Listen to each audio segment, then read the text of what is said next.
This is Archangel back again, and the aim of today's video is just going to be on panic farming. We're using crystals the free-to-play way.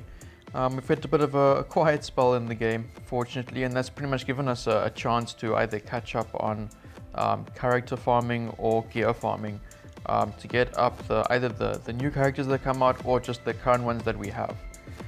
So first of all, I'm just going to go through a quick list of where we can get the crystals and where and what to do with them. So the first one is your squad arena payout. This is pretty much the bread and butter. This is where you're going to get the majority of your crystals on a day-to-day basis. So the aim is to be as high as possible to get the highest number of crystals available. Now if you are a lower level, your aim should just to be get as far as you can with the characters you have available to you.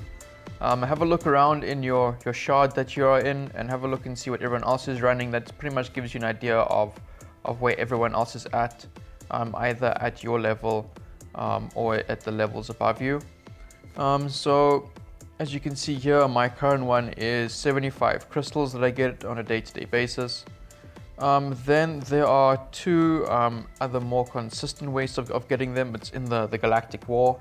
Now if you are not level 85, I still highly recommend that you do the Galactic War every single day, or every day you can possibly do it.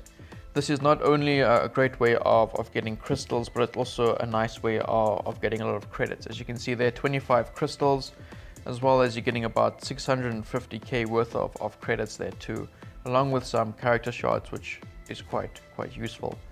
So if you're looking at that now, there's pretty much I'm getting 100 crystals on a day-to-day basis. And then the last one is pretty much with collecting your quests.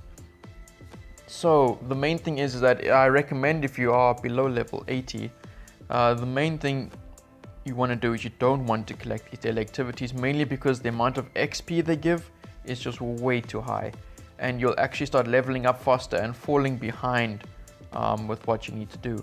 The only one I recommend you collecting is the squad arena payout. The squad arena quest or daily activity, mainly because you're going to get these extra 200 arena tokens, and obviously depending on where you're sitting in arena, those extra 200 tokens go towards getting some of the most necessary characters in the game. So I'm just going to go around and collect. So you can see you're pretty much getting around about 2 to 3 crystals per claim. So in the end, you're looking at probably getting another 20 or so crystals daily, as well as once you've collected all of them, you then have the opportunity to get the daily activities rewards, which obviously varies from day to day. Okay, I just need to go and finish one of these little quick battles. So then I'm just going to come in and show you straight away what you do with those crystals in the end. So currently I'm looking at getting my Jedi Knight Anakin up, so I'm just going to show you how I am currently panic farming shards for him. So he is currently on 2 nodes. He's on a cantina as well as a hard node. So I'm just going to use the normal energy for this. So basically I go a 3 and a 2. To me, I find that I have I have more successful drop rate that way. So right now it's going to cost 25 crystals to refresh the node, which 25 crystals is not that bad. That's fine. That's pretty much what you're getting for finishing off your Galactic War, and then 50 crystals. That's also okay. So that's fine with me. And once again, I'll go 3-2. And then, like I said, I get the best drop rate this way. I only do the node refresh once, because once it reaches 50 crystals, that's pretty much me doing another energy refresh, and I get a lot more energy in the end to farm either more characters or for the gear that I need. With the cantina, I also do it with 2. If it is 20, if it's less than 16, then I go about 3. But as you can see, the drop rate with 2 is fairly consistent and quite successful. I hardly ever buy the energy for the cantina, mainly because it's 100 crystals and that's a lot. Only if I have more than enough, then I'll consider getting it, or when they have the 2 times drops, then that's when I'll go panic farm that way. But the way I panic farm with the normal energy with Anakin is how I do it with almost the rest of the characters that I'm busy trying to farm up. Then the next thing you'll look at is the gear farming. Now this is also one of the most crucial aspects of the game. I'm currently trying to get my General Kenobi up as high as possible, and gearing up is very difficult, especially when you're looking at some of the main characters in the game. So basically what I do is I try and find it on pretty much 10 energy is one of the best ones to look at. For me, what I do is I go at about 3.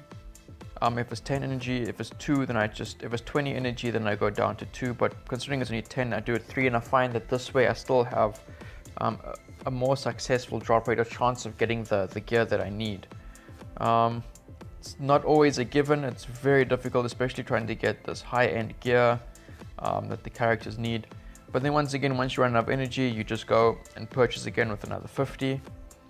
And you can do the same thing with your mod energy. So if you're looking to farm up mods for your characters, again, 50 crystal refresh is not bad at all.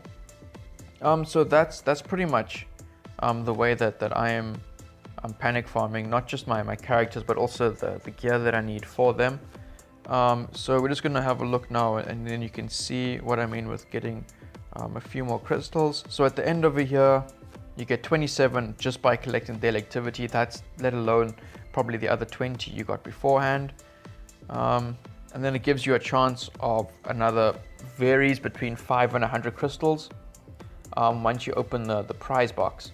But like I said, if you're below level 80, I really don't recommend you going all the way, as it just gives way too much XP and you just level up way too quick and you fall further and further behind.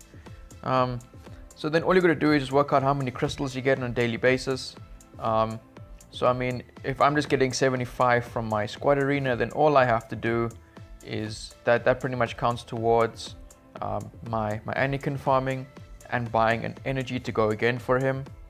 And then when it comes to gear, I go 3, and then you're just pretty much going to buy up refresh the energy at the end of it.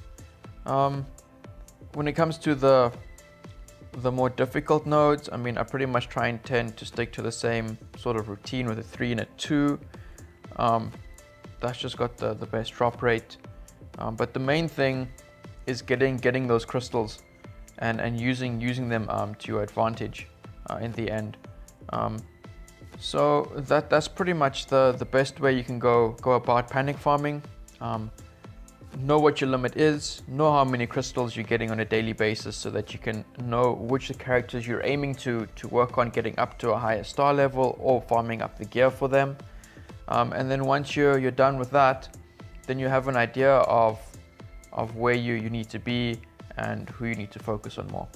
So I hope you guys enjoyed the video, and I hope that it's helpful to those of you, especially those who are lower levels and free to play players. So look out for my next video. Thanks.